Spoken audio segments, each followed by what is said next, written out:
Assalamualaikum warahmatullahi wabarakatuh. Kami dari kelompok 52 yang beranggotakan saya Aska Winantia serta rekan saya Rizky Amalia akan sedikit menjelaskan mengenai web dinamis dengan Django. Pada materi kali ini, kami akan membagi menjadi 4 subbab, yaitu yang pertama web dinamis, yang kedua database, yang ketiga ada penjelasan script, yang keempat ada penjelasan mengenai tampilan yang telah kita buat. Untuk lebih lengkapnya, simak video berikut ini. Yang pertama yaitu ada web dinamis. Web dinamis adalah sebuah tampilan web yang digunakan untuk memberikan informasi dan informasi tersebut dapat diubah-ubah secara langsung dan memiliki interaksi yang cukup baik antara pemilik dan juga penggunanya. Contoh dari tampilan web dinamis ini seperti YouTube, Instagram, dan juga Facebook. Pada web dinamis ini memiliki beberapa kelebihan, seperti loading pada webnya yang cukup cepat, interaksi antara pemilik dan juga pengguna yang cukup baik, serta tampilan webnya yang cukup menarik karena konten dan juga layoutnya itu terpisah. Sini saya akan menjelaskan apa itu database. Database merupakan suatu kumpulan file yang mempunyai suatu kaitan dengan file-file lainnya sehingga dapat membentuk suatu database yang bisa menginformasikan data dengan perusahaan lainnya dengan batasan tertentu. Di dalam database ini ada beberapa penyimpanan yang digunakan, yaitu hard disk, flight body disk, CD, DVD, dan flash disk. Selain itu, database ini juga mempunyai beberapa struktur. Terdapat 3 struktur di dalam database. Yang pertama tabel, field, data.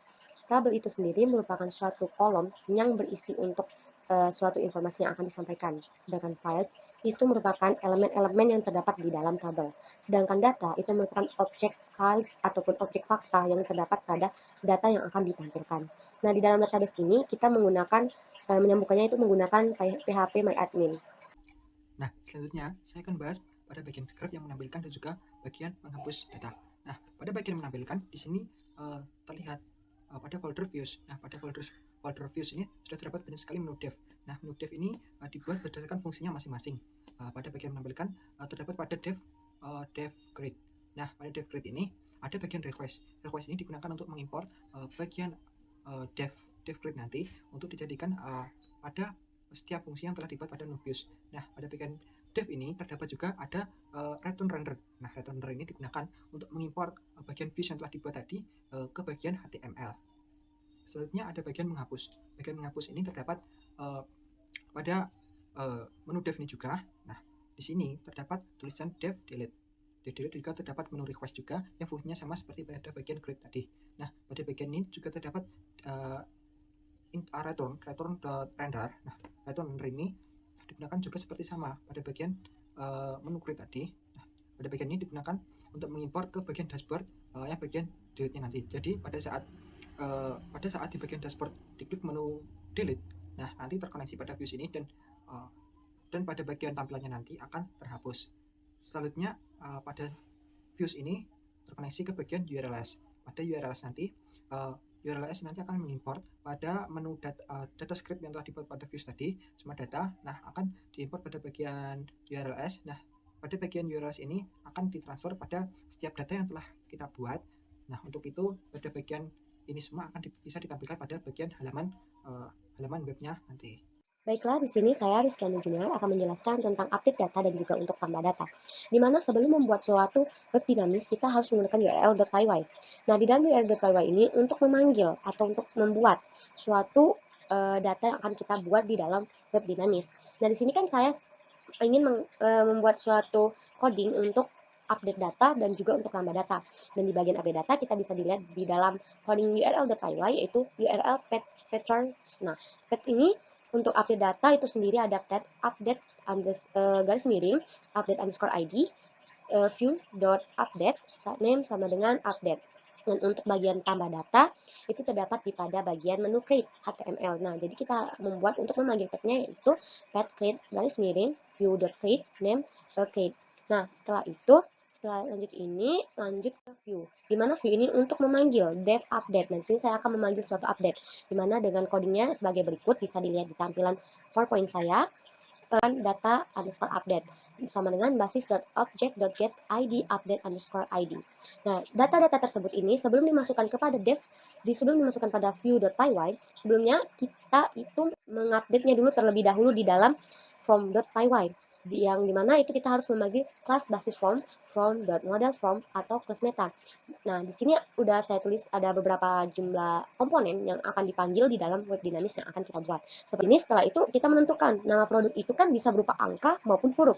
Jadi kita menggunakan create violet max length sama dengan 100. Sedangkan harga itu kita menggunakan ini angka saja. Jadi kita menggunakan models integer value. Nah, setelah ini dan barulah kita bisa memasukkan data tersebut ke dalam view.py. Nah, di dalam view.py ini untuk update data kita menggunakan metode post, di mana metode post itu untuk memanggil suatu itu dengan secara langsung. Jadi langsung menuju ke halaman yang akan dituju tanpa melalui perantaran URL terlebih dahulu. Nah, di sini konteksnya itu saya menggunakan teknikalnya yaitu update data. Dan redirect-nya itu dari dashboard list atau dashboard.html. Oke, selanjutnya itu ada devcreate, di mana devcreate ini untuk komponen untuk tambah data. Dan di sini juga menggunakan metode post. Di dalam devcreate ini itu juga requestan dari dashboard underscore create.html. Nah, di sini titelnya saya menggunakan tambah data. Oke, baiklah, di sini saya akan menjelaskan tentang tambah data dan edit data di dalam web dinamis yang kami buat. Nah, ini adalah contoh web dinamis yang kami buat. Di sini terutama saya akan menjelaskan tentang edit data. Di sini bisa dilihat nama produk, harga, jenis produk, jumlah stok, jumlah terjual, jumlah masuk, tanggal masuk, keterangan, dan aksi. Nah, aksi ini sudah dijelaskan sama rekan saya, di mana aksi ini ada dua, yaitu untuk update dan juga untuk menghapus data. Nah, di sini saya menjelaskan tentang update data. Ini udah bisa dilihat ya, jumlah stoknya 34, jumlah penjualnya 16, jumlah masuknya 30. Smartphone dan harganya bisa dilihat di sini. Dan oke, baiklah, saya akan coba edit data ini. Kita klik ini. Oke, memasukin data ini. Selanjutnya coba kita ubah di bagian nama. Nah, di nama ini coba kita ubah jadi Galaxy Z. Dan untuk harganya kita ubah jadi 30 juta. Dan untuk jenis smartphone-nya tetap, jumlah stoknya kita ubah menjadi 30 dan jumlah terjualnya kita ubah menjadi 20. Nah, di sini jumlah masuknya kita ubah menjadi 60. Dan untuk tanggal tahunnya kita ubah jadi mungkin 2020 bisa.